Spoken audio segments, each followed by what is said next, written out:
자, 오늘 3월 첫 수업이라서 이제 본격적으로 공부할 때가 됐죠, 그죠? 작년에 공부하시는 분들 하신 분들도 작년에 그 1년 동안 같이 봤으니까 반갑죠, 그죠? 인사를 하면서 제가 반갑다고 해야 될는지 참 애매합니다. 말을 좀 애매하게 좀 이해를 해주시고, 여러분들은 내년에는 우리 보지 맙시다. 내년에는 보더라도 합격자 모임할 때 보고, 우리 그 건축물의 용도에서 16번이 위락시설이에요. 내년에 위락시설 16번에서 보고 학원에서 모지 맙시다. 그렇다고 해서 또 뭐 많이 하나 떨어졌다, 보지 말자 해갖고 다른 학원에 가야 되겠다, 뭐 그런 생각 하지 마시고요. 자, 그 다음에 우리 교재에 33페이지 소속 공개사 있습니다. 한 페이지 넘어가시면은 중개 보조원도 있어요. 일단 개념을 한번 보고 들어갈게요. 자, 중개사무소가 있어요. 중개사무소에 개업공개사 있죠, 그죠? 자, 개업공개사 중개사무소에는 직원들을 둘 수 있다, 없다? 둘 수 있죠. 그 직원들을 우리 법에서 표현하기로는 고용인이라고 합니다. 그 공인 중에서 공개사 자격증이 있는 사람이 있죠, 그죠? 이 사람을 소속 공인중개사다 이러면 소속 공개사다. 근데 중개사무소에 일하시는 고용인 중에 자격증이 있는 사람만 있어야 됩니까? 없는 사람이 있을 수도 있습니까? 없는 사람이 있을 수도 있죠. 그 자격증이 없는 분을 법에서 표현하기로 중개보조원이라고 그래요. 중개보조원. 자, 그러면 소속 공개사 용어 정의할 때 소속 공개사란 개업공개사에 소속된 공인중개사로서 중개 업무를 수행하거나 개업공개사의 중개 업무를 보조하는 자를 말한다. 공인중개사 가로 열고 개업공개사 법인의 사원이나 임원으로서 공인중개사인자를 포함한다. 이래 되죠. 자, 소속 공개사. 자, 소속 공개사는 고용인입니까, 아닙니까? 고용인이죠. 고용되었다는 말이 꼭 들어가야 돼요. 우리 법에서는 고용되었다는 말을 소속되었다 이렇게 표현했어요. 그래서 소속공개사는 기업공개사에 소속된, 자, 소속공개사는 공인중개사다, 아니다? 공개사 맞죠? 공인중개사로서 중개 업무를 수행하거나 개업공개사의 중개 업무를 보조하는 자를 말한다. 이랬어요. 가라니까는 조금 이따가 하고, 원래는 중개업은 개업공개사만 할 수 있죠. 마찬가지로 중개 업무도 개업공개사만 할 수 있었어요. 오래전에 소속공개사 제도를 도입을 했는데 법에서는 중개 업무를 할 수 있다는 규정이 없었습니다. 그런데 실제로는 중개 업무를 했어요. 법에서 그걸 따라가지고 중개 업무를 할 수 있도록 해줬습니다. 그래서 소속공개사는 중개 업무를 할 수도 있죠, 그죠? 그 당시로서는 소속공개사가 중개 업무를 할 수 있느냐 없냐 여기 문제가 됐지만 지금은 당연히 할 수 있으니까 문제가 되는 건 없어요. 그런데 여기서는 봐야 되는 게 소속공개사 중개 업무 할 수 있지, 해야 되는 의무가 있는 것은 아닙니다. 이런 게 문제가 나오면 어떻게 나오느냐면은, 자, 거래계약서나 확인설명서 작성하는 것도 중요한 중개 업무예요. 그래서 원래는 거래계약서 확인설명서 작성하는 것은 기업공개사가 작성해야 돼요. 그런데 중요한 중개 업무니까 소속공개사도 중개 업무 할 수 있죠. 그러면은 거래계약서 확인설명서 작성할 수 있지, 작성하여야 한다 이래 놓으면은 틀렸단 말이야. 즉 이게 지문으로 구성하면은 소속 공개사가 중개 업무를 수행해서 거래계약이 체결됐을 때 그 업무를 수행한 소속 공개사가 거래계약서 확인설명서를 작성하여야 한다. 맞다, 틀렸다? 작성해야 한다. 의무가 있는 것은 아니다 이 말이에요. 할 수는 있지만 해야 되는 의무가 있는 것은 아닙니다. 물론 보조할 수도 있다. 자, 공인중개사 가로 열고 개업공개사인 법에서는 사원이나 임원으로서 요래되어 있는데 임원을 먼저 넣는 게 여러분들 이해하기가 좀 빠릅니다. 자, 임원이나 또는 오합니다. 또는 사원으로서 제가 수업할 때 영어를 좀 써요. 우리 큰애가 고등학교 영어 선생인데 그 제일 처음에 제가 가르쳐줬어요. 그 임용고시 걸려가 영어 선생한다 그러면은 저는 한 몇 년 안 됐는가 생각했더만 지금 벌써 물어보니까 8년 차래요. 제가 그 했으면은 저도 영어 제법 합니다, 그죠? 할 때 오와 뭐 and 뭐 ing 이런 거 좀 적어요.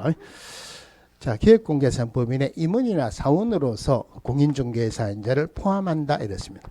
공인중개사인자를 포함한다. 자, 그러면은 아까 기획공개사의 종별에 법인인 기획공개사다 그랬죠. 여기는 기획공개사인 법인 이랬죠, 그죠? 어느 게 맞습니까? 고민하지 마세요. 똑같아요. 자, 임원이나 사원으로서 누군가 한번 볼게요. 그러면은 자, 지금은 기획공개사 종별에 공인중개사는 기획공개사, 그다음에 법인인 기획공개사, 그다음에 중개인 있죠, 그죠? 신규는 중개인이 생길 수가 없죠. 새로 생기는 기획공개사는 공인중개사는 기획공개사, 법인인 기획공개사만 생길 수 있죠. 그럼 결론적으로 공인중개사하고 법인만 등록을 신청할 수 있다. 그럼 공인중개사로 전부 다 등록을 신청할 수 있는 게 아니고 일정한 요건을 갖춰야 돼요. 실무교육도 받아야 되고 사무소 확보해야 된다. 이런 요건을 갖춰야 되고 마찬가지로 법인인 기획공개사 대기에서는 등록을 해야 되는데 등록하기 전에 법인은 만들어져야 돼요. 그래서 모든 법인이 등록 신청할 수 있는 게 아니고 일정한 요건을 갖춰야 된다. 그 법인의 등록 요건 다음 주에 할 건데 그거는 무조건 한 문제가 나와요. 그 중에서 두 개만 먼저 당겨와서 할게요. 구체적인 내용은 다음 주에 할 거예요. 자, 그럼 등록 신청할 수 있는 법인이 되기 위해서는 첫 번째가 상법상 회사이거나 또는 협동조합이어야 됩니다. 협동조합으로서 자본금 5천만 원 이상인데 협동조합 가로 열고 사회적 협동조합은 제외한다 이랬어요. 제외한다. 으로서 자본금 5천만 원 이상일 것. 그럼 여기서 봐야 되는 게 사회적 협동조합은 등록할 수 없다는 말이죠. 그죠? 왜냐면은 등록을 해서 기업공개사 되면은 중개업을 합니다. 그런데 사회적 협동조합은 영리를 목적으로 할 수 없도록 되어 있어요. 그러니까 사회적 협동조합은 등록할 수 없다는 말이네요. 자, 여기서 상법상 회사를 보면은 우리나라 상법상 회사에 주식회사, 한명회사, 합자회사, 유한회사, 합자회사, 유한회사 4개가 있어요. 요 중에서 어느 회사가 우리 기에 가장 익었습니까? 주식회사가 우리 기에 가장 익었죠, 그죠? 자, 누가 주식회사에 취직을 했다고 가정을 해봅시다. 제일 밑에 취직을 했어요. 기간이 지나면은 진급을 합니다, 그죠? 직급이 올라간다는 말이에요. 근데 요즘은 사실 직급이 좀 많이 파괴돼가지고 전부 다 있다 하기는 그런데 전통적인 직급은 물론 회사마다 다르지만 일반적으로 계장, 과장대리, 과장, 차장, 부장 진급을 합니다. 부장 진급을 하면 끝납니까? 위에 또 있습니까? 또 있죠, 그죠? 올라가면은 이사, 상무, 전무, 부사장, 사장 있죠. 그럼 여기서 이사부터 사장을 임원이라고 합니다. 임원이라고 한다. 그럼 제일 밑에 있는 이 사람을 뭐라고 한다? 사원이라 안 한다 하는 게 핵심이에요. 이 사람 부를 때 전문적으로 부를 말이 있습니다. 쫄따구라고 합니다. 이 사람들을 우리가 말하는 직원들이에요. 우리 법에서 말하는 고용인이에요. 그러면 주식회사하고 유한회사는 임원으로 구성이 된다. 이 직원들은 있어도 좋고 없어도 좋습니다. 법으로는 임원들을 보조하는 사람이에요. 자, 그런데 한명회사, 합자회사는 임원이 없어요. 한명회사는 상법 표현하기로 유한책임사원과 무한책임사원으로 구성이 되고 합자회사는 유한책임사원으로 구성이 된다. 조금 깊이 들어가죠, 그죠? 골치 아프게 너무 깊이 안 들어가셔도 돼요. 우리 시험 범위는 아닙니다.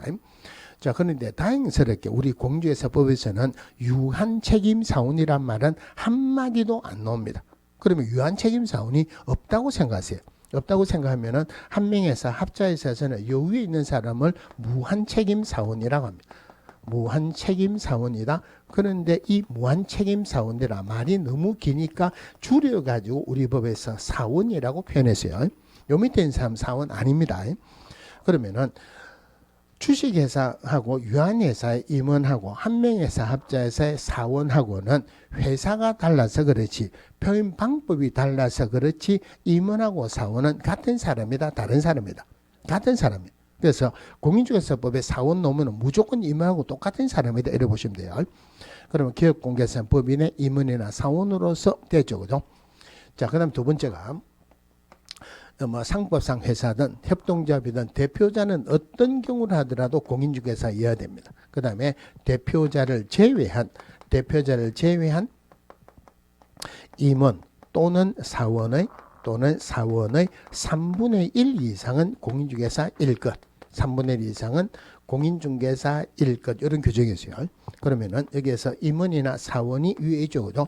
대표자는 공인중개사여야 되고 대표자를 제외한 임원 또는 사원의 3분의 1 이상은 공인중개사일 것. 이렇습니다. 그러면은 소속 공인중개사라는 게 공인중개사인 기업공개사에 소속되어 있는 공인중개사를 소속 공인중개사라 그러죠.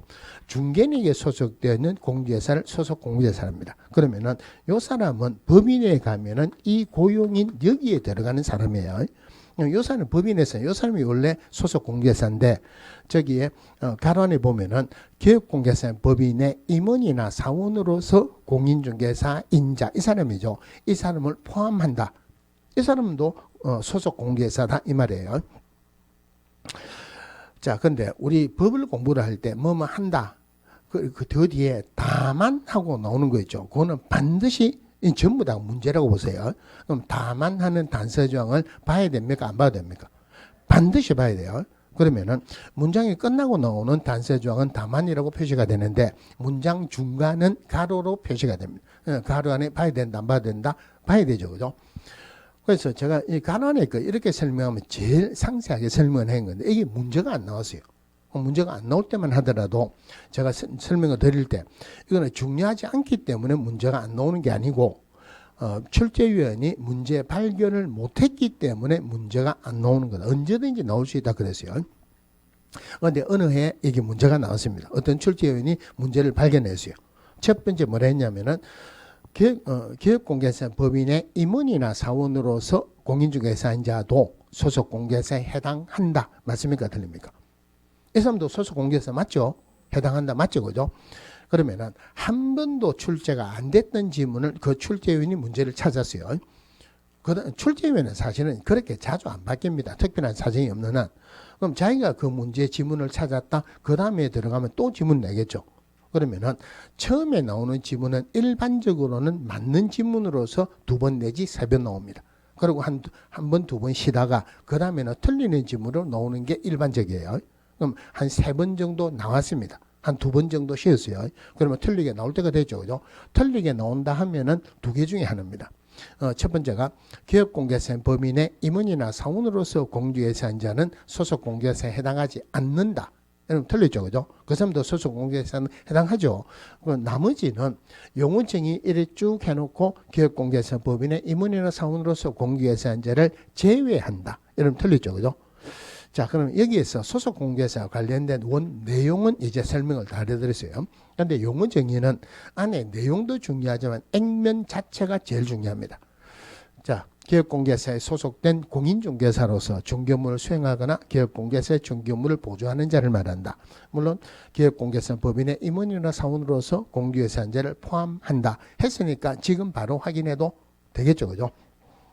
확인하면 되는데 확인하면 자꾸 앞에 걸 보고 하기 때문에 지우고 할게요. 지우고 하니까 어떻게 하냐면 제가 이야기하면 책 보고 있습니다. 먼저 듣기만 들어보세요.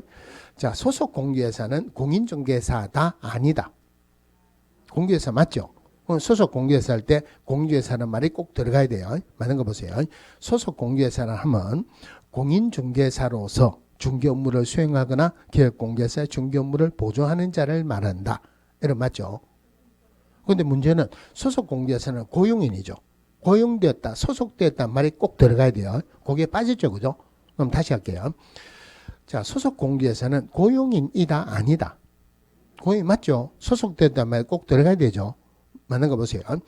소속 공개사를 하면 기업 공개사에 소속된 자로서 중개 업무를 수행하거나 기업 공개사의 중개 업무를 보조하는 자를 말한다 하면은 맞죠. 근데 공인중개사라는 말이 빠졌죠, 그죠? 여기 문제의 핵심이에요. 소속 공개사 용어 정의가 나오면은 일단 찾아야 되는 게 소속되었다, 공인중개사다 하는 말을 꼭 찾아야 돼요. 그럼 용어 정의에서는 사실은 다르게 표현하면 문제가 좀 어렵습니다. 예를 들어서 기업 공개사란 다른 사람의 의뢰에서 일정한 보수를 받고 중개를 업으하는 자를 말한다 하는 말이나 중개업을 영위하는 자를 말한다 하는 말이 똑같고 틀리죠, 그죠? 기업공개사는 중개사무소 개설 등록한 자를 말한다. 그래서 용어 정의는 있는 그대로 외우셔야 돼요. 자, 근데 용어 정의할 때 필요 없는 말이 들어가면은 찾기가 쉽습니다. 용어 정의에서 제일 어려운 부분이 단어를 하나 빼면은 찾기가 제일 어려워요. 그러니까 용어 정의는 있는 그대로 보면서 소속 공개에서 나오면 일단 찾아야 되는 게 소속되었다, 공개해서 하단 말이 있는 거 없나를 먼저 찾으세요. 핵심이 또 하나가 기획공개사 법인의 임원이나 사원으로서 공개사인자도 포함한다. 핵심이 두 개입니다. 자, 그 다음에 중개보조원이 있죠. 넘어가면 중개보조원인데 교재 보시면은 자, 중개보조원이라 하면 공인중개사가 아닌 자로서 기획공개사에 소속되어 중개대상물에 대한 현장 안내 및 일반 서무 등 기획공개사의 중개 업무와 관련된 단순한 업무를 보조하는 자를 말한다. 그럼 중개보조원은 공인중개사입니까? 아닙니까? 아니죠. 그래서 공인중개사가 아니다는 말이 들어가야 되죠. 공인중개사가 아닌 자로서 중개보조원도 고용인이죠.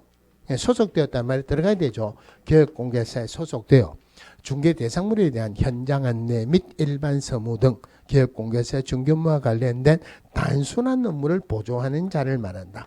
보조하는 내용, 이건 나중에 별도로 보셔야 돼요. 현장 안내, 중개 업무와 관련된 서무 업무 등 단순한 업무입니다. 자, 그럼 중개보조는 용어 정의하기가 좀 쉽죠, 그죠? 간단하니까 봅시다. 중개보조원은 고용인입니까, 아닙니까? 고용인 맞죠? 고용인이라는 말은 무슨 말이 꼭 들어가야 된다? 소속되었다는 말이 들어가야 되죠. 중개보조원이란 기업공개사에 소속된 자로서 중개대상물에 대한 현장 안내 및 일반 서무 등 기업공개사의 중개 업무와 관련된 단순한 업무를 보조하는 자를 말한다 하면은 공인중개사가 아니다는 말이 빠졌죠. 그러면은 제가 다시 확인하면은 공인중개사가 아닌 자로서 보조하는 자를 말한다. 소속되었다는 말을 빼고 하겠죠. 여기 문제의 핵심이에요. 그래서 고용인 나오면은 소속 공개사든 중개보조원이든 고용인이죠. 둘 다가 소속되었다는 말에 꼭 들어가야 돼요. 그리고 소속 공개사 할 때는 공인중개사다, 중개보조원은 공개사 아니다 들어가야 돼요. 다른 말로 하면은 소속 공개사 할 때 소속되었다, 공개사단 말이 꼭 들어가야 되듯이 중개보조원 할 때도 꼭 찾아야 되는 게 공인중개사가 아니다, 소속되었다, 공개사 아니다. 일단 찾고 들어가야 돼요. 핵심이 중개보조원 핵심이 하나 더 있습니다. 아까 소속 공개사는 중개 업무 할 수 있죠, 그죠? 중개 업무 할 수 있다고 했지만 중개보조원은 절대 중개 업무 할 수 있다는 말이 들어가면 안 돼요. 그래서 중개보조원 할 때 중개 업무를 할 수 있다. 아니면은 거래계약서나 확인설명서를 작성할 수 있다. 절대 들어가면 안 된다는 것. 자, 그거 조심하시고. 자, 그 다음에 이제 쭉 넘어갑시다. 36페이지 중개대상물이 있어요. 자, 이 중개대상물이 어디에서 나오는 말이냐면은 아까 중개라는 개념에서 제3조 규정에 한 중개대상물에 대하여 이랬죠. 그죠? 그 3조 규정에 한 중개대상물이에요. 법으로 정한 중개대상물이라고 법정 중개대상물이라고 합니다. 그럼 이 법정 중개대상물은 전부 다 부동산입니다. 그러면 중개대상물이 될 수 있는 요건은 기본적으로 부동산이어야 된다. 부동산 아니면은 중개대상물 아닙니다. 권리금, 영업권, 특허권, 지적소유권 이런 거 형태가 없는 것도 중개대상물 아니에요. 그럼 여기서 하나 봐야 되는 게 아까 중개라는 개념에서 법정 중개 대상물에 대해서 거래 당사자 간의 매매 교환 임대차 그 밖의 권리의 특실 비용을 알선하는 것을 말한다. 그러면은 대상이 법정 중개 대상물 아니에요. 권리금은 중개 대상물 아니라 그랬죠. 권리금에 대해서 이런 권리의 특실 변경을 알선하는 것은 중개다 아니다. 아까 3조 규정엔 중개 대상물에 대해서 단서조항이 있죠. 이거 아니면은 우리 법엔 중개가 아니라는 말이에요. 중개가 아니면은 중개업에 해당될 수 없겠죠, 그죠? 결론적으로 결론이 중개업이 아니면은 법정 보수를 적용하지 않는다. 이렇게 연결할 거예요. 자, 부동산이어야 되는데 모든 부동산이 중개대상물 되는 것은 아닙니다. 우리 민법에서 비행기나 선박도 관여의 부동산으로 보죠. 그런데 비행기나 선박이 우리 법에서 중개대상물 된다는 규정이 없다. 부동산이 하지만 그 중에서 우리 법으로 정한 법정 중개대상물이어야 됩니다. 법정 중개대상물이어야 한다. 그러면 건축물 법정 중개대상물 맞아요. 남대문도 건축물 맞죠. 근데 남대문을 중개할 수는 없죠, 그죠? 법정 중개대상물이라 하더라도 사적 소유가 가능해야 되고, 다른 말로 하면은 거래가 가능해야지 중개대상물이 된다. 우리 교재는 제 뒤에 있는데 이거 먼저 한번 볼게요. 자, 이 법정 중개대상물에 대해서 중개대상물에 공법상 어떤 이용 제한이 있거나 또는 거래 규제가 있어도 중개대상물이 된다. 그럼 여기에 지문에 나올 수 있는 것은 세 가지 종류로 나옵니다. 첫 번째가 중개대상물에 공법상 이용 제한이 있다 또는 거래 규제가 있다. 중개대상물이 되느냐 안 되느냐. 일단 된다 그랬죠. 자, 두 번째는 옛날에는 이게 한 문제로도 나온 적이 있었어요. 지금은 그런 가능성은 별로 없는데 이게 이용 제한이냐 거래 규제냐 찾는 거예요. 그럼 이거는 문제의 뜻만 잘 파악하면은 쉽게 풀 수 있습니다. 자, 예를 들어서 볼게요. 우리 공법 공부할 때 접도구역이라고 나오죠. 그죠? 접도구역은 원래는 우리나라에서 군사 목적으로 나온 거예요. 군 부대가 주로 시외에 있죠. 시외는 도로가 그리 넓은 게 아니고 왕복 2차선이 이래죠. 그죠? 탱크가 쭉 옵니다. 탱크가 이쪽으로 온다. 승용차가 이쪽으로 갑니다. 그러면은 도로 안으로서는 교행을 못 하죠. 그러면 승용차가 요래가 가야 되겠죠. 그죠? 요래 가야 되는데 도로의 접한 부분에 건축물이 지어 있으면 교행을 못 하죠. 그러니까 도로의 접한 부분은 건축물 짓지 마라. 이게 접도구역이에요. 그러면은 접도구역이란 말이 도로의 접한 부분은 건축물 짓는 목적으로는 이용하지 마라. 이거는 이용 제한으로 봐야 됩니까? 거래 규제로 봐야 됩니까? 건축물 짓는 목적으로는 이용하지 마라. 이용 제한이죠. 그죠? 그 다음에 고도지구라고 있어요. 옛날에는 최고고도지구, 최저고도지구 있었는데 지금은 최저고도지구 없어졌죠. 공항 인근에 건물을 짓는데 굉장히 높게 지었어요. 비행기가 이착륙하기 어렵죠. 그죠? 그러면은 공항 인근에 이 땅은 건물을 짓되 몇 메다보다 높게 짓는 목적으로는 이용하지 마라. 고도지구예요. 고도지구는 이용 제한입니까? 거래 규제입니까? 몇 메다보다 높게 짓는 목적으로는 이 땅을 이용하지 마라. 이용 제한이죠. 토지거래 허가구역이라고 했어요. 투기 목적으로는 거래하지 말라는 말이에요. 투기 목적으로 거래하는 것은 허가를 안 해주겠다. 거래를 못하게 합니다. 그러면은 토지거래 허가구역은 이용 제한입니까? 거래 규제입니까? 거래 규제죠. 그죠? 그러면은 개발 제한구역은 이용 제한이다. 거래 규제다. 개발 제한구역이라는 말은 개발을 제한한다는 말이에요. 즉, 이 땅에 도로 내지 말고 건축물 짓지 말라는 말이에요. 이 땅에 도로 짓는 목적으로 건축물 짓는 목적으로 이용하지 마라. 결론적으로 개발 제한구역은 이용 제한이다. 거래 규제다. 이거는 이용 제한이죠. 그죠? 자, 근데 요즘은 이제 나오는 추세가 요거를 실제로 이용 제한이나 거래 규제가 있는 땅을 내 가지고 중개대상물 되느냐 안 되느냐 지문 하나 정도로 나옵니다. 다른 말 하면은 토지거래 허가라는 거래 규제가 있어도 중개대상물 된다 그랬죠. 결론적으로 토지거래 허가구역 내의 사유지 중개대상물 된다 안 된다? 된다. 마찬가지로 개발 제한구역 내의 사유지도 중개대상물이 된다. 그런 식으로 지문 하나가 나와요. 또 하나가 사법상 각종 제한 등기가 있어도 중개대상물이 된다. 자, 지금 우리가 앉아있는 건축물에 중개대상물 되죠. 이 건축물에 전세권이 설정되어 있어요. 중개대상물 됩니까 안 됩니까? 전세권 안고 사면 되죠. 중개할 수 있죠. 전세권 설정돼도 중개대상물 되죠. 이 건축물에 저당권이 설정되어 있다. 중개대상물 된다 안 된다? 마찬가지로 됩니다. 그럼 요거는 자주 나오는 질문이 가압류된 토지, 가압류된 건축물 중개대상물 된다 안 된다? 가압류라는 제한 단계가 있어도 중개대상물이 된다 이 말이에요. 그래서 이걸 한꺼번에 표현하면은 이거는 공법상 제한이고 이거는 사법상 제한이네요. 공사법상 제한이 있어도 중개대상물이 된다. 자, 그러면은 우리 중개대상물이 법에서 규정된 중개대상물이 토지, 건축물, 그 밖의 토지 정착물이 있습니다. 그 밖의 토지 정착물. 그러면은 원래는 토지 정착물은 건축물이에요. 그 밖의 토지 정착물이란 말은 건축물 말고 다른 토지 정착물이다 이 말이에요. 그다음에 시행령에서 규정된 게 임목, 그다음에 공장재단 및 광업재단이 있습니다. 별로 구분할 필요는 없는데 시행령에서 규정된 것은 문제가 잘 안 나온다. 그러면은 자, 건축물 중개대상물 맞죠, 그죠?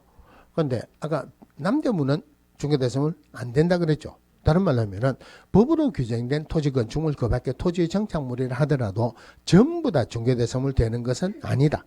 그럼 어떤 게 중개대상물 되느냐 한마디로 말해가지고 내 거를 다른 사람에게 팔 수 있다라면은 중개대상물 된다라고 생각하세요. 팔 수 있다는 말은 소유권 이전하는 거죠. 물론 소유권뿐만이 아니고 등기되는 권리 다 들어갔죠. 그 중에 하나만이라도 되면은 중개대상물 된다라고 생각하세요. 그럼 예를 들어서 우리가 건물을 하나를 지으려고 하면 건축 허가를 받아야 되죠. 누가 갑이라는 사람이 허가를 안 받고 건물을 지었다 벌 받겠죠, 그죠? 허가를 안 받고 건물을 지었지만은 그 건물은 누구 겁니까? 갑 거예요. 벌은 받지만 건물은 갑 겁니다. 그러면은 갑이 무허가 건물을 지었다. 그 집에서 죽을 때까지 천년 만년 살아야 된다. 팔고 이사 갈 수 있다. 팔고 이사 갈 수 있죠. 그럼 무허가 건축물도 내 거 되고 팔 수 있죠. 결론적으로 법에서 규정된 토지 건축물 그 밖에 토지 정착물은 허가를 안 받아도 중개대상물은 된다. 마찬가지로 등기를 안 해도 중개대상물은 된다. 먼저 하나 봐두시고, 물론 시행령에서 규정된 임목공장재단, 광업재단은 허가라는 개념은 전혀 없고 등기를 안 하면은 임목공장재단, 광업재단 자체가 성립이 안 됩니다. 그러니까 이런 말이 안 들어가 있죠. 처음에 보는 게 토지입니다. 토지는 문제가 잘 나오는 부분은 아닌데, 자, 토지 매매할 때는 필지 단위로 거래가 됩니다. 필지 단위로 거래가 된다. 이래 적었지만은 사실은 엉터리 말이에요. 정확하게 표현하면은 토지 매매하는 단위를 필지라고 합니다. 제가 1월달에 수업을 할 때 1월달에는 제일 중요한 게 깊이 있게 들어가는 게 아니고 전체적인 흐름, 그리고 또 하나가 용어가 나오면은 용어를 내 거로 만드는 것, 이거 굉장히 중요하다 그랬죠. 자, 필지. 중개사법에서 설명드릴 단어는 아니지만은 다시 한번 설명을 드릴게요. 자, 필지라는 말이 무슨 말이냐면은 지번이 하나 있는 것을 한 필지라고 합니다. 1필이다라고 줄여서 쓰기도 합니다. 자, 지번이라고 적고 번지라고 읽어도 좋습니다. 예를 들어서 무선동 52번지 한 필지입니다. 53번지도 한 필지고 53-1번지도 한 필지예요. 자, 그러면은 필지가 요렇게 구분되어 있어요.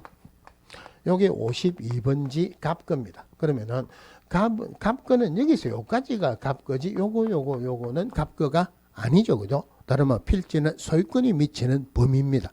또 하나가 한 필지에는 지목은 하나밖에 못 들어간다. 다른 과목에서 여러 가지 공부를 하겠지만은 여기서 제가 설명드린 제일 핵심이 뭐냐면은 필지는 아까 말씀드렸지만은 토지 매매의 단위예요. 토지 매매의 단위다. 자, 토지 매매의 단위다. 자, 이게 제일 중요한 부분이에요. 제일 중요한 부분이라는 말은 외워야 되죠, 그죠? 근데 토지 매매의 단위를 필지라고 한다. 이거 외우는 것보다 어떤 의미냐 이해를 하는 게 훨씬 중요합니다. 그럼 단위라는 말은 더 이상 쪼갤 수 없고 다른 것들의 기준이 되는 것을 단위라고 한다. 근데 설명하면 훨씬 더 어렵죠, 그죠? 그럼 쉽게 설명하면은 우리나라 돈 중에서 제일 작은 돈이 얼마입니까? 1원이죠. 그러면은 이게 돈의 단위예요. 돈의 단위다 하는 말이 1원이 돈의 단위다 하는 말은 우리 매매할 때는 1원의 배수 단위로 거래가 된다는 말이에요. 3,500원, 1원에 3,500배죠. 2,935원, 1원은 2,935배입니다. 그렇게 거래가 된다. 더 직접적으로 이야기하면은 1원보다 작게는 매매할 수 있다 없다? 매매할 수 없죠. 예를 들어서 0.3원어치 물건을 사세요. 돈은 아무리 작아도 1원밖에 없죠. 1원 줬다. 0.7원 잔돈 받을 수 있다 없다? 잔돈 받을 수 없다. 그죠? 1원이 돈의 단위예요. 그러면은 한 필지가 있다. 한 필지가 이게 한 필지 52번지인데 쉽게 말해서 이게 1원이다. 이래서 1원이다. 그러면은 매매할 때는 52번지 전체로 거래를 해야 되지 1필지의 일부분은 매매할 수 있다 없다? 자, 1필지의 일부분을 매매할 수 있다는 말은 0.3원어치 물건 팔 수 있다는 말이에요. 그럼 0.7원 잔돈 못 받죠, 그죠? 1필지의 일부분을 매매할 수 없죠. 그러면은 1필지의 일부분을 매매할 수 있다면은 요거는 한 필지 가지고 요거는 갑거고 요거는 을거 되겠죠, 그죠? 매매할 수 없으니까 요거는 갑거, 이건 을거. 그래서 한 필지는 구분 소유권의 대상은 안 된다는 말이에요. 자, 그러면은 저당권은 일필지 전체에 된다, 일부분도 된다. 저당권이 일필지 전체에 되느냐, 일부분도 되느냐 하는 것은 막연하게 외워야 되는데 필지라는 개념을 알면은 자동적으로 연결이 돼요. 그럼 저당권 설정하는 것을 일필지의 일부분에 설정할 수 있다고 가정을 해봅시다. 그럼 저당권을 설정한다는 말은 담보로 물건을 맡기고 돈을 빌리는 거죠. 기간 내에 돈을 안 갚으면은 경매 들어가겠다는 말. 그러면 경매 들어가면은 경락자가 대금만 납부하면은 소유권 취득합니다. 을이 경락받아서 대금 납부에다 소유권 취득했죠. 그러면은 요만큼은 갖고 요만큼 을거 되죠. 근데 아까 일필지는 구분 소유권의 대상은 안 된다 그랬죠. 저당권 설정하는 것을 일필지의 일부분에 설정할 수 있다고 가정을 해보니까 구분 소유권의 대상이 된다는 말도 안 되는 결론이 나온. 결론적으로 저당권 설정하는 것도 일필지 전체에 된다, 일부분도 된다, 전체여야 된다. 대신에 다른 사람에게 빌려줄 수 있는 용익물권, 지상권, 지역권, 전세권은 일필지의 일부분도 가능합니다. 공유세법에서 오래전에 지상권 설정하는 게 일필지 전체에 되느냐 일부분도 되느냐 하는 게 지문에 2번 나왔고, 한 5, 6년 전에 저당권 설정하는 게 일필지 전체에 되느냐 일부분도 되느냐 하는 게 지문에 한번 나온 적이 있었죠. 물론 이거는 중개사법 문제가 아니고 사실은 민법 문제죠. 그죠? 자, 근데 중개대상문은 박스 문제가 많이 나와요. 무주부동산, 주인 없는 땅이죠. 누구 겁니까? 국이죠. 무주부동산 누구 거냐? 그러니까 누가 입이 달싹달싹 하는 사람이 있어요. 먼저 본 놈이 임자다? 먼저 본 놈이 임자가 아니고 국유죠. 그죠? 국유라는 말은 무주부동산 중개대상물 된다 안 된다? 안 됩니다. 미채굴 강물도 마찬가지예요. 그다음에 공유수면도 마찬가지로 중개대상물 안 됩니다. 그런데 공유수면을 매립 허가를 받아가지고 준공인가를 받았다 그러면은 사적 소유가 가능하죠. 그러면 중개대상물 되겠죠. 그죠? 상속은 아까 중개가 안 된다 그랬죠. 상속받은 부동산 중개대상물 됩니까? 안 되면? 이건 되죠. 경매도 중개가 안 된다 그랬죠. 경매받은 토지 중개대상물이 된다. 그죠? 포락지, 우리가 잘 안 쓰는 말인데, 강이 이렇게 흐르고 있어요. 비가 많이 와가지고 넘쳤습니다. 요만큼 흙을 쓸고 내려갔어요. 흙의 입장에서는 포락되었다.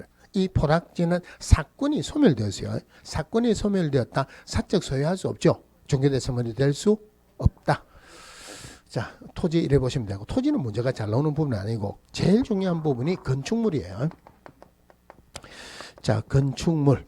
우리 건축물이 건축법에서 표현하는 건축물하고 민법에서 표현하는 건축물하고 조금 다릅니다. 별로 중요한 건 아니고 하여튼 두 개다가 토지 정착물이어야 돼요. 그런데 판례에서는 민법상 건축물에 한정된다 하는 시험에 잘 안 나오는 판례가 있습니다. 자, 그러면 건축물은 토지 정착물이어야 되는데 공중전화 부스는 토지 정착물이다 아니다. 바람 불면 날아가지 말고 바닥에 세면치는 것밖에 토지 정착물 아닙니다. 그럼 결론적으로 공중전화 부스는 중개대상물이 안 되죠. 그죠? 이거하고 똑같은 판례가 하나 있어요. 콘크리트 바닥 위에 철제 빔을 세워서 볼트나 노트로서 쉽게 분리나 철거가 가능하고 삼면을 벽이다 지붕이라 할 만한 거 없이 유리나 천막으로 덮은 세차장 구조물, 한마디로 토지 정착물 아니죠. 중개대상물 된다 안 된다? 안 된다. 한 번씩 나오는 판례입니다. 자, 그런데 건축물에서는 반드시 봐야 되는 게 있어요. 이게 중개대상물 전체에서 제일 중요한 부분이에요.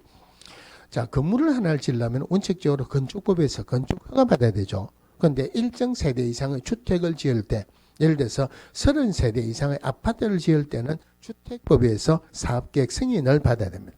그럼 건축법에서 건축허가 받는다는 말이나 주택법에서 사업계획 승인을 받는다 하는 말이나 똑같은 말이에요. 그러면은 누가 300세대 아파트 짓는다고 사업계획 승인을 받았어요. 분양을 해야 되죠. 분양 공고를 합니다. 자, 분양 공고를 하니까 1순위자가 600명이었어요. 300세대 짓는다고 사업계획 승인 받았는데 1순위자가 600명이었다. 600명하고 계약을 체결할 수는 없죠. 그러면 어떻게 해야 되냐? 추첨해서 당첨된 사람하고만 계약을 체결하겠죠. 그죠? 자, 추첨을 했어요. 추첨해서 당첨된 사람하고만 분양계약을 체결하는데 주택법에서는 우리가 말하는 분양이라는 말을 안 씁니다. 주택법에서는 분양이라는 말을 주택공급이라고 표현해요. 그럼 분양계약이다 주택공급계약이죠. 자, 주택 공급 계약을 체결했습니다. 그럼 주택 공급 계약을 체결했다는 말은 특정한 동호수가 결정되죠. 이제 건물이 다 지어졌어요. 건물이 다 지어지면은 나중에 주택부에서 공부를 할 때 최초의 보존 등기는 누구 이름으로 보존 등기한다? 사업주체, 건설회사 명의로 보존 등기를 합니다. 그리고 분양받은 사람 이름으로 이전 등기하죠. 며칠 이내? 60일 이내요. 무슨 날로부터 60일 이내? 이런 거 볼 때 어떻게 보느냐면은 잔금을 다 냈어요. 잔금 다 내면은 건설회사에서 뭐 줍니다. 뭐 줍니까? 작년에 잔금 다 내면은 뭐 줍니다. 뭐 줍니까? 그러니까 누가 여기까지는 나오는데 입이 안 나와요. 자꾸만 이래 하더라고요. 이게 뭡니까? 이게 뭐예요? 열쇠잖아요. 열쇠, 그죠? 열쇠를 준다는 말은 입주할 수 있죠. 그러니까 입주 가능일로부터 60일, 똑같은 말로 등기 가능일로부터 60일에 이전 등기를 해야 돼요. 그럼 이전 등기를 했다. 등기를 하게 되면은 완벽한 소유권을 취득했죠. 그럼 주택공급계약을 체결하고 등기할 때까지의 권리를 법으로 표현하기로는 입주자로 선정된 지위다 이렇게 표현합니다. 입주자로 선정된 지위다 이렇게 표현을 하는데, 우리가 일반적으로 입주자로 선정된 지위라는 말을 씁니까? 안 씁니까? 이 말 안 쓰죠. 그죠? 그럼 입주자로 선정된 지위를 우리가 표현할 때는 뭐라고 표현하냐면은 분양권이라고 표현을 합니다. 분양권 전매한다 그러죠. 자, 분양권이라고 표현하는데, 이 입주자로 선정된 지위가 주택법에서만 나오는 건 아니고 도시 및 주거환경정비법에서도 나와요. 그러면은 주택법에서 입주자로 선정된 지위가 되려 그러면은 주택공급계약을 체결해야 되죠. 특정한 동호수가 결정됐다는 말이에요. 그럼 정비법에서는 어떤 과정을 거쳐서 특정한 동호수가 결정되느냐면은 관리처분계획 인가를 받아야 돼요. 관리처분계획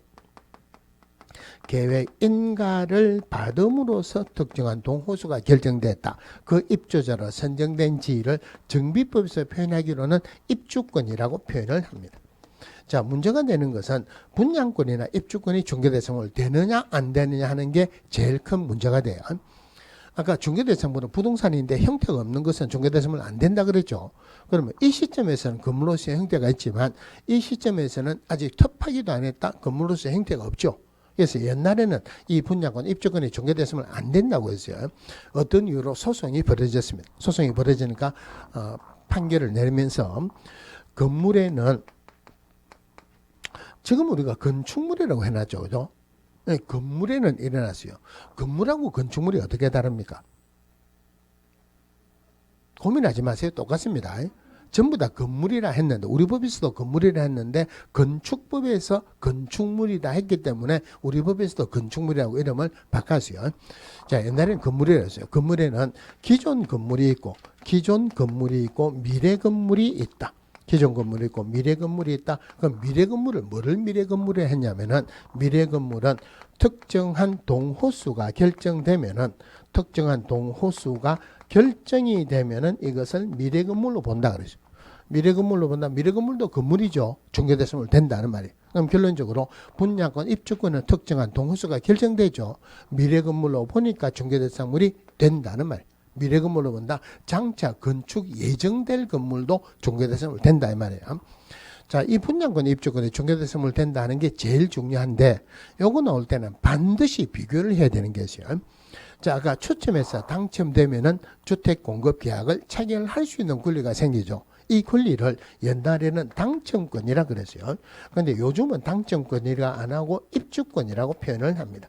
물론 여기서 말하는 입주권은 주택법상 입주권이에요. 그러면은 자, 주택공급계약을 체결할 수 있는 권리예요. 추첨해서 당첨되면은 주택공급계약을 체결할 수 있는 권리인 입주권. 이것을 판례에서 표현하기는 뭐랬냐면은, 추첨해서 당첨되면은 입주 예정자로 선정될 수 있는 지위인 입주권. 똑같은 말이에요. 판례에서 나온 말이 지문에 더 많이 나옵니다.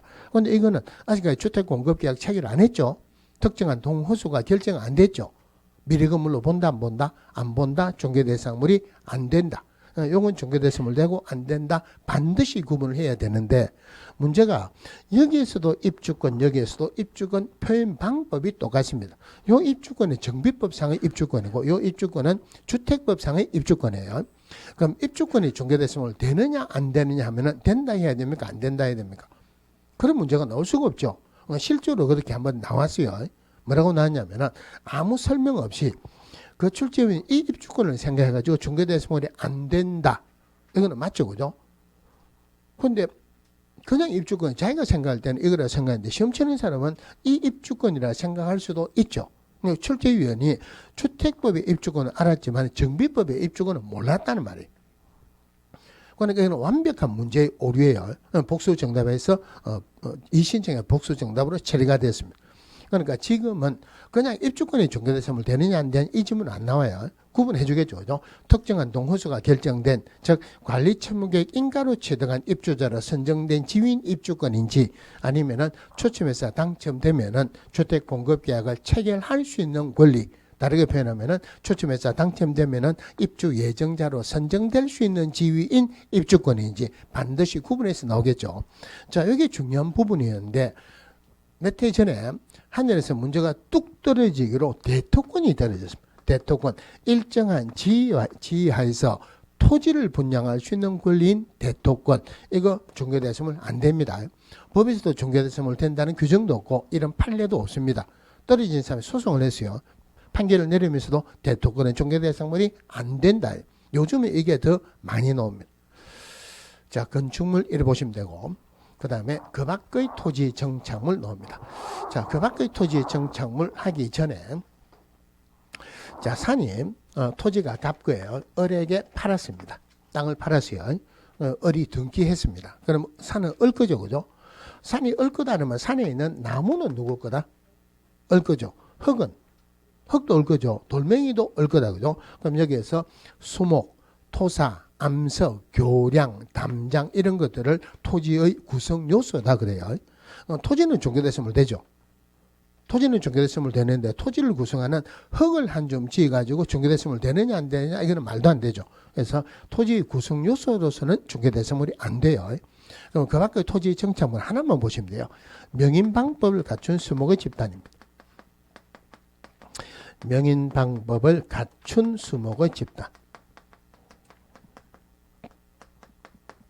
자, 명인방법을 갖춘 수목의 집단도 부동산입니다.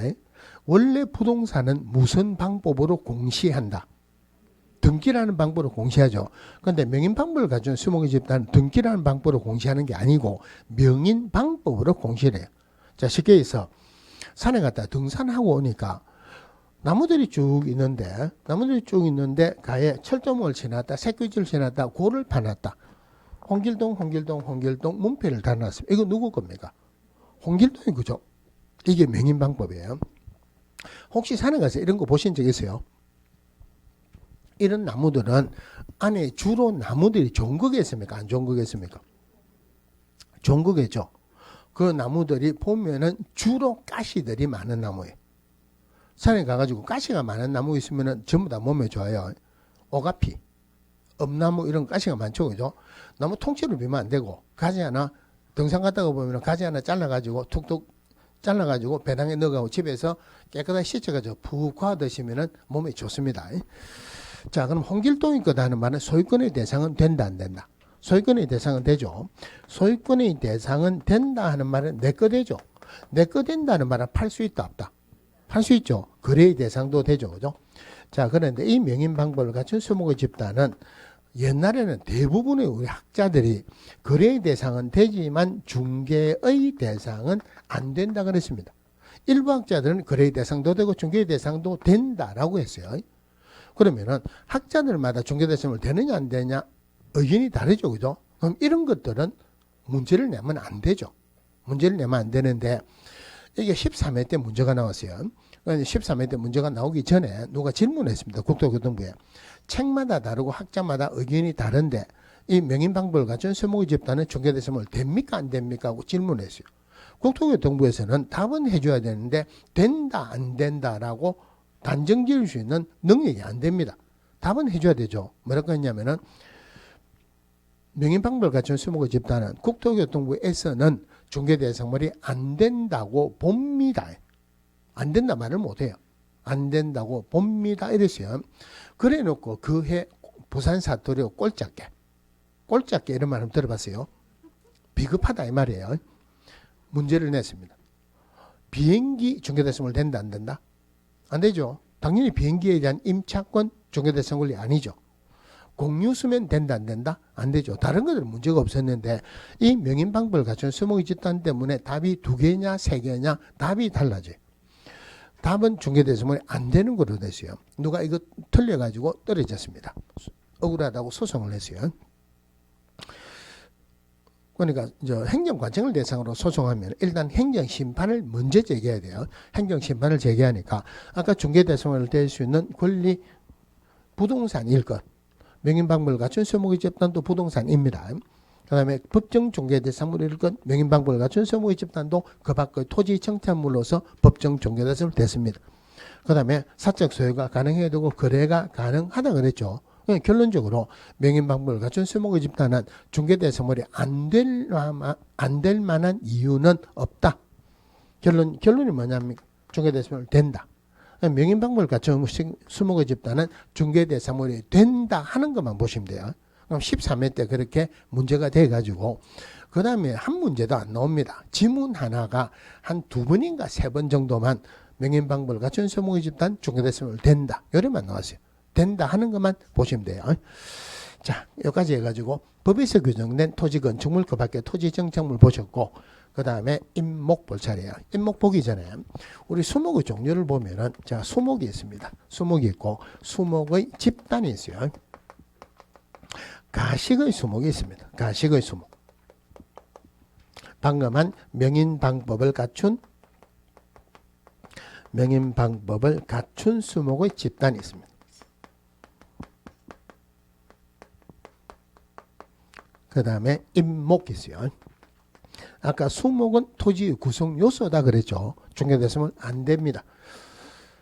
명인방법을 갖춘 수목의 집단은 중개대상물 되죠. 그런데 명인방법을 갖추지 않았다는 그냥 수목의 집단은 나무가 하나가 있으면 수목입니다. 2개 있으면 수목의 집단이죠. 중개대상물 토지의 구성 요소를 보니까 중개대상물 안 돼요. 가식의 수목 또는 가식 중의 수목이라고도 표현합니다. 내가 농장을 운영하고 있는데 어디서 좋은 나무가 있다. 이걸 팔기 위해서 내 농장에 잠시 심어놨다. 가식해놨다.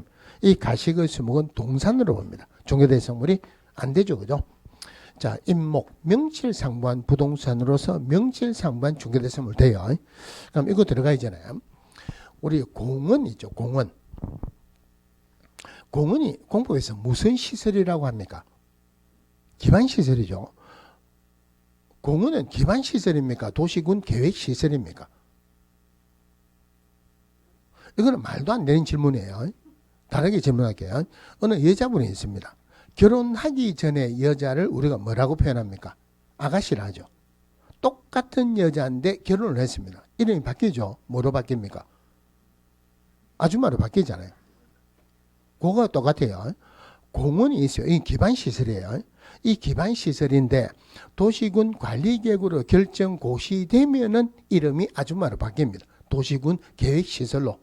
그래서 도시군 계획시설이 뭐냐면은 기반시설인데 도시군 관리계획으로 결정 고시되면은 이름이 도시군 계획시설로 이름이 바뀌는 거예요.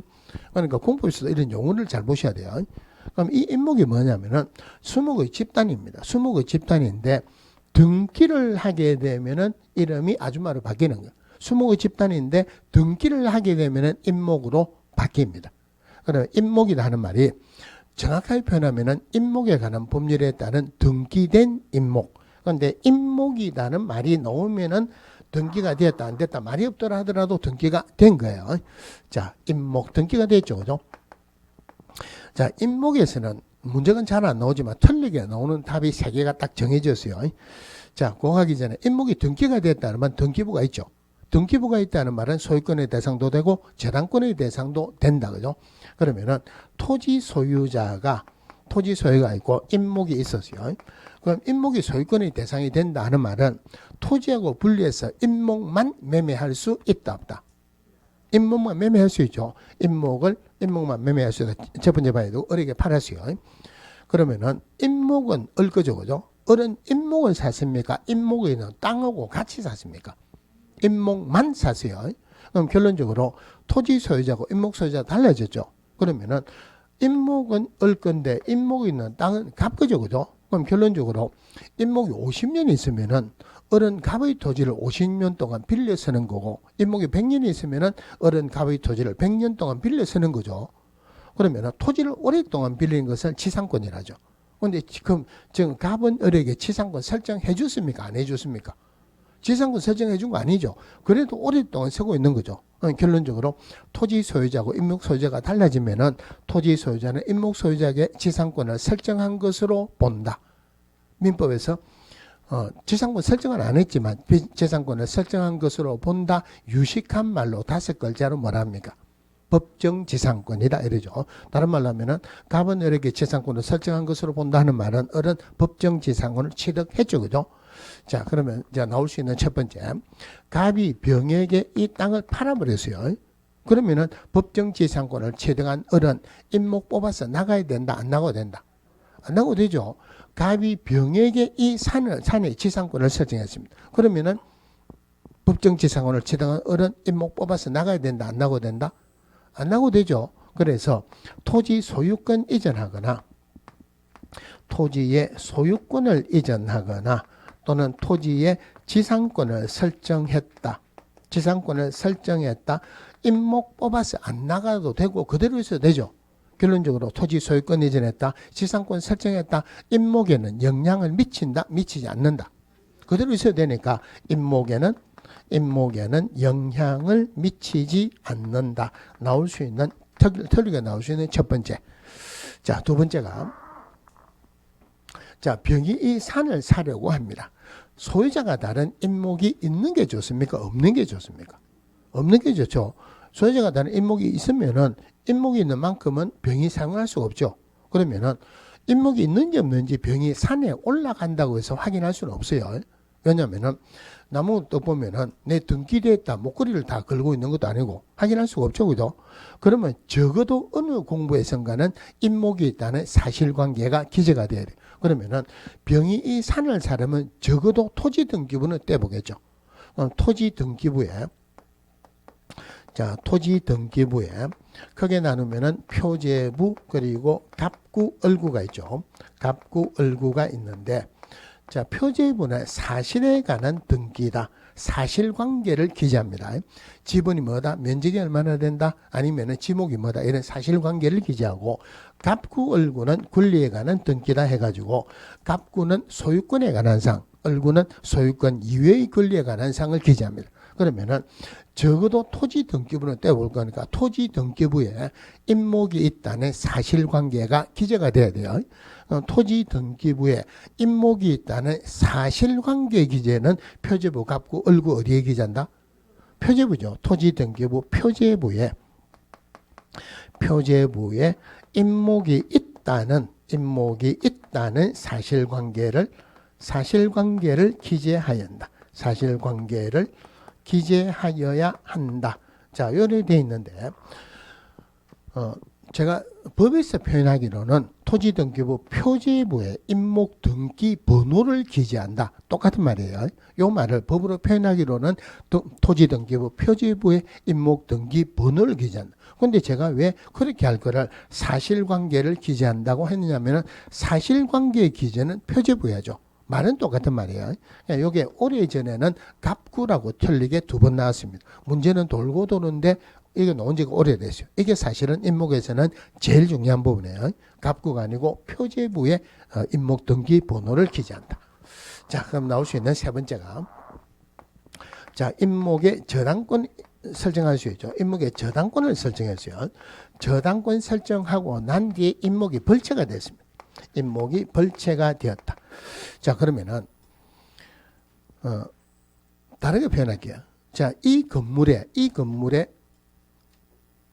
저당권이 설정되었어요. 이 건물에 저당권이 설정됐는데 어떤 사람이 큰 차가 하고 이 건물을 박아버렸어요. 우리가 사고가 나는 것은 일반 도로에서 사고 나는 게 아니고 사거리에서 사고가 많이 나죠. 근데 사고 날 때 사고가 나는 것은 이유가 딱 있습니다. 정상적으로 하면은 사고 안 납니다. 우리 집사람이 맨 처음에 운전할 때 처가에 가니까 우리 장인어른께서 하시면 운전하는 거 쉽다. 그 손으로만 쭉 가면 된다. 제일 쉽죠. 빨간불 되면은 서고 파란불 되면 가면 되죠. 그런데 사고가 사거리에서 나는 게 주로 노란불일 때. 노란불일 때는 서라는 말입니까? 가라는 말입니까? 서라는 말이에요. 그런데 노란불이면은 더 빨리 가죠. 노란불이면은 더 빨리 가죠. 그죠? 그런데 한쪽에서는 파란불로 딱 바뀌면은 성질급한 사람, 파란불로 바뀌자마자 출발하는 사람이 있죠. 그래가지고 사고가 납니다. 그죠? 얼마 전에 집에 가니까 우리 집 앞 아파트 내에서 차 사고가 났대. 어느 여자분인데 그렇게 빨리 달리는 것도 아니에요. 아파트가 있는데 아마 운전을 하다가 휴대폰을 받는 모양이에요. 할머니를 치였어요. 할머니가 넘어졌어요. 넘어지니까 당황했겠죠. 악셀레를 밟았어요. 그러니까 저 아파트 주차장이 오래됐어요. 우리 아파트가 오래돼가지고 지금 재건축한다고. 재건축하면은 가격이 올라갑니까? 떨어집니까? 가격이 올라가죠. 그럼 한 작년, 재작년쯤 됐어요. 저 우리 동기들이 또 만나갖고 KT에 뭐 어디 있다가 임원으로 퇴직을 했는데, 야, 뭐 좀 투자를 좀 해야 되는데 뭐 할 데가 없겠나? 아무 소리 하지 말고 우리 아파트 하나 사라. 왜? 조금 있으면 재건축을 한다. 근데 아직 재건축 말이 안 나왔어요. 근데 시기적으로는 재건축 해야 돼요. 그러니까 아파트를 하나 사라 그러니까 그 다음에 만나니까 뭘 하나 샀대요. 제가 우리 아파트를 사라니까 우리 집하고 한 몇 킬로 좀 떨어진데 굉장히 조금 고지대예요. 그 고지대 아파트 앞에 상가를 샀습니다. 우리 집에 아파트 샀으면은 한 2년 됐는데 4억 올랐어요. 뭐 상가 그거 가격 떨어졌습니다. 작년 말쯤 되고 어느 다른 학원에서 누가 저걸 해야 되는데 좀 뭘 하나 사야 되겠는데 좋은 거 없습니까? 이거는 수업하는 거 아니죠. 그래서 제가 1년 지나면 2억은 벌게 해줄게. 돈 1,000만 원 달라 그랬어요. 그러니까 못 벌면 있잖아요. 못 벌면은 1,000만 원 내주고 못 번 것만큼 손해본 것만큼 주면 될 거 아니냐. 계약서 쓰면 되죠. 그냥 고민을 하더만은 안 한대요. 그때 했어도 한 3억은 벌었을 거예요. 근데 차가 이래 있는데 이제 재건축을 해야 되니까 오래됐어요. 차가 이래 돼 있는데 주차장이에요. 그러니까 이렇게 차가 대놓죠. 그죠? 여기서 차가 가가지고 이 차가 밀리고 이거 받고 이만큼 시계 박아지. 운전할 때 다른 거 휴대폰 보고 이러면 안 되죠. 그죠? 휴대폰 보려고 하면 차 세워놓고 보세요. 노란불 되면은 가라는 신호입니까? 서라는 신호입니까? 서라는 신호인데 노란불 되면 대부분의 경우가 빨리 가라는 신호로 그렇게 생각하면 안 됩니다. 큰 차가 가지고 이 건물을 박아버렸어요. 한쪽에 붕괴가 됐어요. 건물의 가치가 현저하게 떨어졌죠. 그러면은 원래 있을 때 이 건물의 저당권을 설정했어요. 건물의 가치가 떨어졌어요. 그 떨어진 건축물은 저당권의 목적물로 그대로 있습니까? 그런 저당권의 목적물에서 빠집니까? 담보물로 그대로 있죠. 다른 말로 하면은 가치가 떨어진 그 건물에도 저당권의 효력은 미칩니다. 그죠? 자, 임목이 저당권을 설정했어요. 임목이 벌채가 됐다. 가치가 떨어졌죠. 그럼 벌채된 나무에는 저당권의 효력은 미친다, 미치지 않는다. 그대로 담보물, 목적물로 그대로 있죠. 그죠? 벌채된 나무에도 저당권의 효력은 미친다. 자, 나올 수 있는, 틀린다보다 나올 수 있는 이 세 개요. 나머지 이거 관련되는 거 보면은, 자, 저당권을 설정한다는 말은 기한 내에 돈을 안 갚으면은 경매 들어가겠다 이 말이죠. 근데 나무가 벌채가 됐어요. 그러면 기한 동안 기다리면은 전부 다 유실되고 없어지겠죠. 그래서 이럴 때는 기한이 도래되기 전에도 경매 들어갈 수 있고 경락대금은 공탁하여야 한다 이런 규정도 있어요. 자, 또 하나가 자, 토지 소유자고 임목 소유자 누가 지상권자입니까? 임목 소유자가 지상권자죠. 그럼 임목 소유자는 지상권자 그리고 저당권자가 있어요. 그러면 저당권자 은행은 이 임목의 가치가 떨어지는 거 좋아합니까? 안 좋아합니까? 안 좋아하겠죠. 그래서 지상권자, 임목 소유자인 지상권자는 저당권자의 동의를 받지 않고서는 자기 권리를 포기할 수도 없고 계약을 해지할 수도 없다. 여기서 말하는 권리를 포기한다는 말이 법정지상권을 포기한다는 말이에요.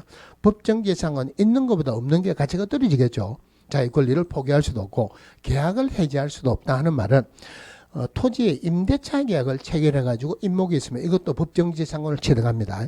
그런데 임대차 계약을 해지하면 법정지상은 없어집니다. 계약을 해지할 수도 없다. 다시요. 임목 소유자는 저당권자의 승인을 받지 않고서는 자기 권리를 포기할 수도 없고 계약을 해지할 수도 없다. 물론 임목으로 등기를 하기 전에는 반드시 나무 하나하나마다 임목 등록원부에 등록을 해야지 임목으로 등기할 수 있다. 이런 규정도 있고 수종의 제한은 없습니다. 다른 말로 잣나무는 되고 젖나무는 안 된다. 이런 건 없어요. 물론 생육은 하고 있어야 돼요. 생육은 하고 있어야 된다. 그러면은 예를 들어서 여기 1필지입니다. 1필지인데 임목이 이렇게 있습니다. 1필지 전체입니까? 일부입니까? 일부죠. 임목이 이렇게 있다. 1필지 전체다. 일부다. 여기는 없네. 여기도 없고 여기도 없죠. 어느 정도 돼야 전체라고 말하기 어렵죠. 그럼 결론적으로 임목 등기를 할 때는 1필지 전체 이하 된다. 일부분도 된다. 일부분도 된다.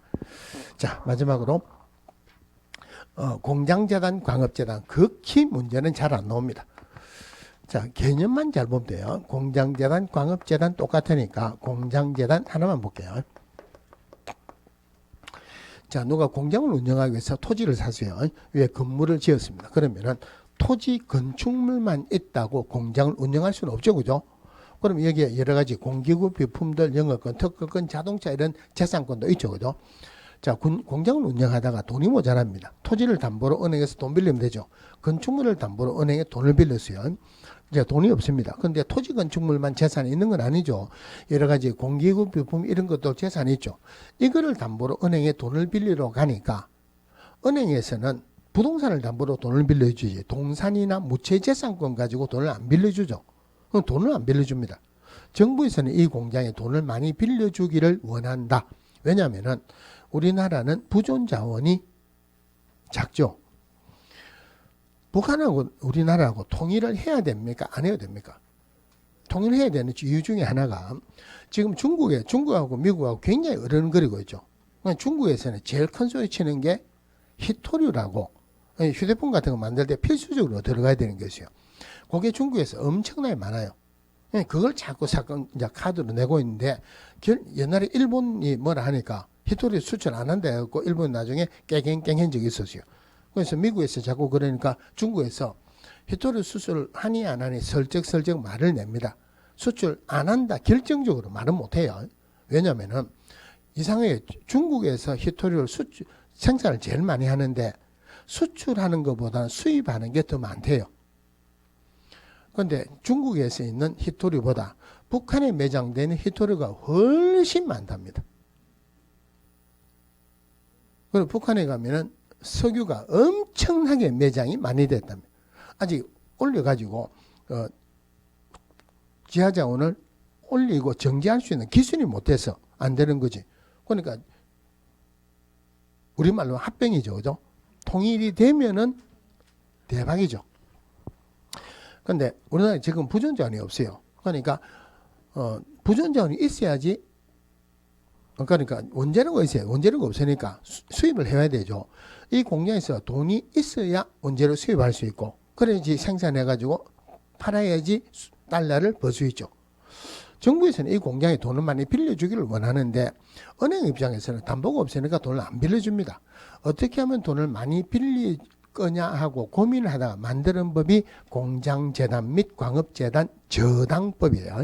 이게 무슨 말이냐면은 이 공장에서 토지 건축물을 담보로 돈을 빌리는 거 하고 토지 건축물을 포함해가지고 여러 가지 공기구 비품을 전체를 한 개의 재산권으로 봐가지고 돈을 빌리는 거하고 어느 게 돈을 많이 빌릴 수 있겠습니까? 하나의 재산권으로 해가지고 돈을 빌리는 게 더 많이 빌릴 수 있겠죠. 이 하나의 재산권으로 보는 것을 공장재단이라 한다, 광업재단이라 한다 이 말이에요. 요즘은 이런 지분들이 잘 안 나왔는데 중개대수물 되느냐 안 되느냐 몇 개냐 할 때 공장재단, 광업재단이 나오면 필수적으로 어업재단, 항만운송재단 이런 게 따라 나왔어요. 공장재단, 광업재단이 중개대상물이지 어업재단, 항만운송재단이 중개대상물이라는 법은 없죠. 그죠? 개념 하나만 잡으면 돼요. 하나의 재산권으로 본다 하는 말은 분리할 수 있다 없다. 분리할 수 없다는 말이에요. 이 분리할 수 없다는 것을 악용하는 악덕업자가 생깁니다. 자, 재단을 하나 만들어놨어요. 공장재단 설립했어요. 여기에 세기계인데 한 2억은 됩니다. 그러니까 이 사장이 갑이라는 사람을 불러가지고 3개월 이내 이자 두둑하게 줄게 3천만 원만 빌려달라. 그러니까 돈 빌려주는 사람은 담보는 그러죠. 3개월 이내 안 갚으면 요거 2억짜리 당신 가져가도 좋다. 이래가 돈을 빌려놓고 돈을 안 갚는 거예요. 그러면 갑은 이거 가져가겠죠. 못 가져갑니다. 왜냐하면 하나의 재산권으로 본다 하는 말은 분리할 수 없다는 말이에요. 그러면은 이게 만약에 저당권 설정되었다면은 이걸 담보로 돈을 안 빌려주겠죠. 그러니까 사기꾼 이거 없애기 해야죠. 재단 설립하고 빨리 재단권 설정해라고. 공장재단, 광업재단 재단 설립 후 10개월 이내에 정상적으로 저당권 설정해야 된다. 10개월 이내에 저당권 설정하지 않으면은 재단의 효력은 없어집니다. 공장재단, 광업재단 극히 문제가 잘 안 나오는데 10개월 이고 틀리게 한번 나온 적이 있었어요. 제일 기본적인 개념은 원래는 토지나 건축물은 중개대상물 되죠. 근데 공장재단, 광업재단 내의 토지나 건축물은 각각 분리해서 중개대상물 된다 안 된다? 분리할 수 없죠. 분리해서 중개대상물이 될 수 없다. 가장 기본적인 개념이에요. 자, 물론 공장재단하고 광업재단, 재단 자체하고 구성물하고 각각 다른데 전체를 같이 봐도 큰 무리는 없습니다. 공장재단, 광업재단은 소유권하고 저당권의 목적물로만 할 수 있고 일체의 다른 권리의 대상은 안 됩니다. 압류나 가압류도 못 들어갑니다. 압류나 가압류가 들어간다는 기본적인 목적은 경매에 들어가는 거예요. 경매에 들어가면 분리되죠. 그죠? 압류나 가압류도 안 되고 기본적으로 소유권하고 저당권의 목적물만 할 수 있는데 아직 지문에는 한 번도 안 나왔지만 요거 하나 정도는 기억하세요. 저당권자의 동의를 받으면은 임대차는 가능하다. 임대차는 가능하다. 이유가 자, 저당권 설정했어요. 원래 그건 갚아야 되죠. 경기가 안 좋아서 공장 운영을 못 합니다. 이자도 못 갚죠. 그냥 놔두지 말고 임대차 해가지고 차임이라도 받아서 이자라도 갚아라 이 말이에요. 물론 나올 가능성은 없는데 2개 이상의 공장 가지고 하나의 재단으로 설립할 수도 있고 각각 소유자가 다른 2개 이상의 공장 가지고도 하나의 재단으로 설립할 수도 있다. 이런 규정이 있는데 별로 중요한 건 아니고 자, 우리 교재에 36페이지 볼게요.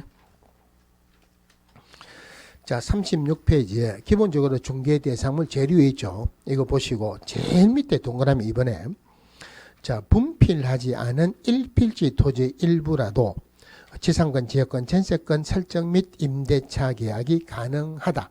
그래서 이거는 1필지도 중개대상물 되죠. 그죠? 물론 이거 말고 매매하거나 재당권 설정할 때는 1필지 전체 이하된다. 자, 그 다음에 오른쪽에 건축물에서 판례 한번 볼게요. 자, 중개대상물의 건축물은 민법상의 부동산에 해당하는 건축물에 한정된다. 자, 요거 하고 두 번째 줄 끝에 자, 세차장 구조물은 콘크리트 지반 위에 볼트 조립 방식 등을 사용해서 철제 파이프 또는 철골의 기둥을 세우고 그 상부에 철골 트러스트 또는 샌드위치 판넬 지붕을 덮어서며 기둥과 기둥 사이에 차량이 드나드는 쪽을 제외한 나머지 2면 또는 3면에 천막이나 유리 등을 설치된 구조물로서 주벽이라고 할 만한 것이 없고 볼트만 해체하면 쉽게 토지로부터 분리 철거가 가능하므로 중개대상물의 토지의 정착물이라고 할 수 없다. 토지 정착물 아니라는 말은 건축물이 아니죠. 그죠? 결론적으로 이 세차장 구조물은 중개대상물이 안 된다. 이 판례가 여러 가지 있기 때문에 이런 판례도 있고 아까 제가 말씀드린 판례도 있고 내용은 똑같은 말이에요. 제일 밑에 분양권 보십니다. 자, 아파트 특정 동호수에 대한 피분양자로 선정되거나 분양받았다 이 말이죠. 분양계약이 체결된 분양권은 현존하는 부동산은 아니지만은 장래에 건축될 건축물, 즉 미래건물로 봐 중개대상물이 된다. 특정한 동호수가 결정됐으니까 중개대상물 되죠. 한 페이지 넘어가서 동그라미 2번 입주권에 자, 특정한 아파트에 입주할 수 있는 권리가 아니라 아파트에 대한 추첨기일에 신청을 하여 당첨이 되면 아파트의 분양 예정자로 선정될 수 있는지를 가리킨 데 불과한 입주권은 아직까지 특정한 동호수 결정 안 되죠. 그죠? 미래건물 안 보니까 중개대상물이 건물에 해당하지 않는다. 분양권 핵심 판례 보면은 1번에 중개대상물로 규정된 건물에는 기존의 건축물뿐만 아니라 장래에 건축될 건물도 포함되어 있는 것이므로 아파트의 특정 동호수에 대한 피분양자로 선정되거나 분양계약이 체결된 후 특정 아파트에 대한 매매를 중개하는 것은 중개대상인 건물의 중개에 해당한다. 미래건물이니까 건물의 중개에 해당한다. 자, 근데 이번에 특정한 아파트에 입주할 수 있는 권리가 아니라 아파트에 대한 추첨기일에 신청을 하여 당첨이 되면 아파트의 분양 예정자로 선정될 수 있는지를 가리키는 데 불과한 입주권은 공개사법 소정의 중개대상물인 건물에 해당한다고 보기 어렵다. 이건 중개대상물 아니죠.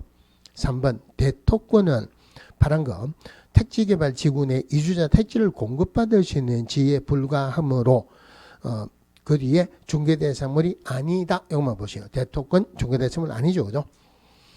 그 밑에 그 밖의 토지 정착물에서 파란거 명인방법을 갖춘 수목의 집단 명인방법을 갖춘 수목의 집단 그 밑에 줄 중개대상물로 인정되고 있다. 중개대상물 된다. 이것만 보시면 돼요. 자, 그 다음 오른쪽에 임목입니다. 중요한 거는 아닌데 2번에 1번 범위 1필지 토지 또는 1필지 토지의 일부분에 생략할 수 있는 모든 수종의 수목을 한다. 틀리게 나올 건 없고 자, 그 다음에 2번의 기억 소유권 보존 등기를 받을 수 있는 수목의 집단은 임목에 관한 법률에 따른 임목 등록 원부에 등록된 것에 한정한다. 즉 임목 등록 원부에 등록을 해야지 임목으로 등기할 수 있다 이 말이에요. 자, 중요한 거 제일 밑에 동그라미 3번에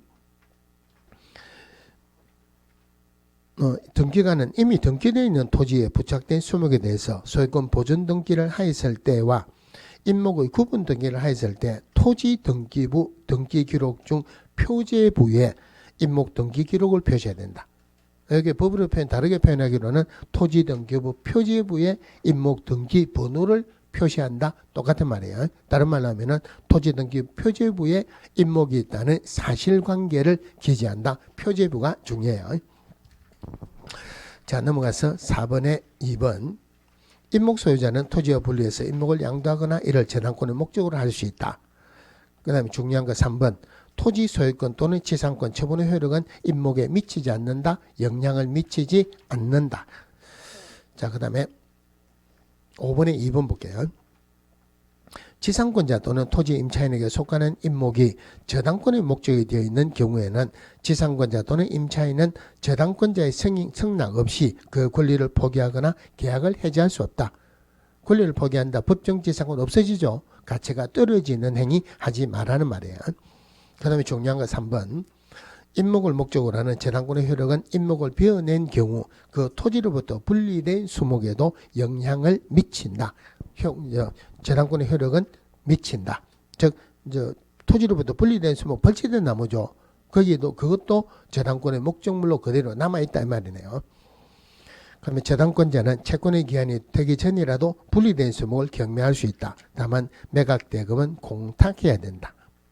6번에 1번 임목의 경매나 그 밖의 사유로 인해서 토지와 임목이 각각 다른 소유자에게 속하게 되는 경우에는 토지 소유자는 임목 소유자에 대해서 지상권을 설정한 것으로 본다. 법정 지상권을 취득했죠. 그죠? 우리 민법에서 법정 지상권 취득하는 제일 가장 처음에 기본적인 요건이 뭡니까? 토지 소유자하고 주택 소유자가 같아야 되죠. 여기도 마찬가지로 토지 소유자하고 임목 소유자가 같다가 임목만 팔았어요. 소유자가 달라졌다. 이래야 되죠. 이럴 때 재산권을 설정한 것으로 본다. 오른쪽에 공장재단의 4번에 동그라미 2번에 공장재단의 소유권 보존 등기의 효력은 소유권 보존 등기를 한 날로부터 10개월 이내 재단권 설정 등기를 하지 않으면 상실한다. 5번의 1번 공장재단은 한 개의 부동산으로 본다. 재산권이 하나다 분리할 수 없다는 말이죠. 그래서 6번에 공장재단의 구성물은 공장재단과 분리해서 양도하거나 소유권 외의 권리 압류, 가압류, 가처분의 목적물을 할 수 없다. 다만 저당권자가 동의한 경우에는 임대차의 목적으로 할 수 있다. 자, 이 정도 보시면 되겠고요. 넘어가서 43페이지 중개대상물. 아까 중개대상물 등록할 수 있는 요건, 부동산이어야 되고 법정 중개대상물이어야 되고 사적 소유가 가능해야 되고 거래가 가능해야 된다. 물론 여기에 공법상 이용 제한이나 거래 규제가 있어도 사법상 제한이 있어도 중개대상물 된다고 말이 쭉 나와 있습니다. 자, 쭉 넘어가서 공인중개사제도 50페이지의 공제사제도는 조금 쉬다가 보겠습니다.